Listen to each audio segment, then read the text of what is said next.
area were not building these structures because most of these buildings date back to around 550 BC. They were only settling within this area using temporary structures. Those were the same pole and thatch roofing building.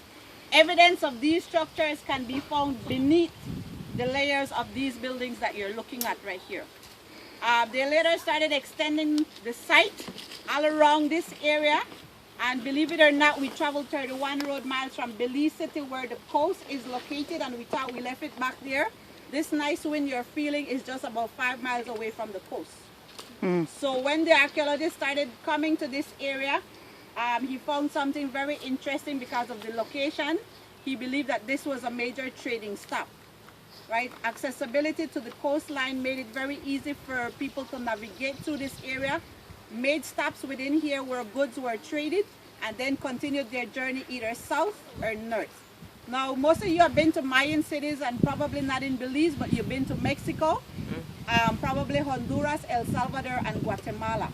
So Belize completes the 5 countries that we call the Mundo Mayan countries today, or the world of the Mayans. This was all made famous, especially back in 2012, right, when we weren't supposed to be here today, right, because everybody was saying that the world was supposed to end. Guess what? We're here today, right? The Mayans did not predict the ending of the world. What they predicted was the ending of their calendar cycle, right? What simply started was a new era completely, and that would continue on, right, for another 52 years. So, here at Altun Ha, just to give you the picture of how the archaeologist found it when he came here, just looking around, standing where you are, consider everything covered with dense vegetation.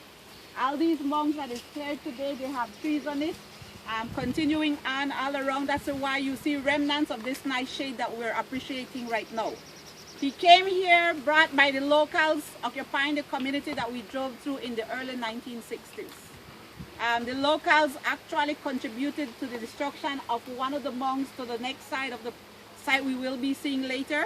The locals were not aware of the geographical features of Belize, that the northern part is just a flat area. So you won't find any mountains within this area. So what they thought they were looking at was natural hills. Needless to say, they started removing the rocks, and by doing so, they started going in the inner core of the building, finding burials and small pieces of green rocks, which we know as jade today. Right? They knew what it was, and this was when Dr. Pendergast was brought here to this area. He did his work at Altun Ha from 1964 all the way to 1971. He encountered 2 open plazas surrounded by 13 structures that were including ceremonial, administrative, and on the outskirts of it, residential buildings for the elites, and farther back for local people or the common people. Right? He also encountered 500 visible mounds sticking out from the ground.